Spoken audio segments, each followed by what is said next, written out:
નમસ્કાર, હું છું આપની સાથે કિશન તિવારી. આપ જોઈ રહ્યા છો ઇન્ડિયા ન્યૂઝ ગુજરાતનો ખાસ કાર્યક્રમ આપણું ગુજરાત સમાચારોની શરૂઆત કરીએ આપણે એક ખાસ અને મહત્વપૂર્ણ સમાચારથી. આપણે વાત કરીએ મહીસાગરની, તો મહીસાગર જિલ્લાના લુણાવાડા શહેરમાં મોતી ઘોઘા રોડ પર એક વ્યક્તિ વીજ પોલ પર ચડી ગયો હતો.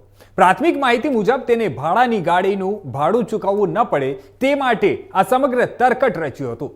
આ ઘટનાને કારણે સમગ્ર વિસ્તારમાં ચકચાર મચી ગઈ હતી. ત્યારે ઘટનાની જાણ થતાં જ લુણાવાડા પોલીસ તાત્કાલિક સ્થળ પર પહોંચી હતી. પોલીસે સૌપ્રથમ સુરક્ષાના ભાગરૂપે વીજ પુરવઠો બંધ કરાવ્યો હતો અને ત્યારબાદ લુણાવાડા નગરપાલિકાની હાઇડ્રોલિક ટીમ પણ તાત્કાલિક ઘટના સ્થળે પહોંચી ગઈ હતી. પોલીસે સતર્કતા દાખવી અને યુવકને હેમખેમ રીતે નીચે ઉતાર્યો હતો. આ મામલે પોલીસે યુવક વિરુદ્ધ કાયદેસરની કાર્યવાહી હાથ ધરી છે.